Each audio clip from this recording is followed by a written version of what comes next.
Take a small amount of massage oil in your palms.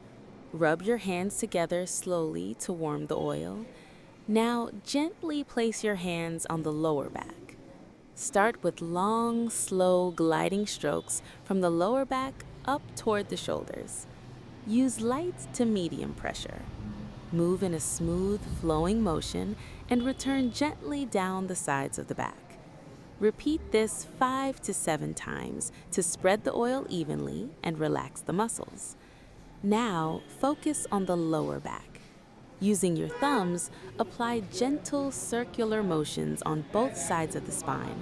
Do not press directly on the spine. Work slowly and breathe deeply. Move up to the mid-back. Use your palms to make circular kneading movements. This helps release deep muscle tension and improve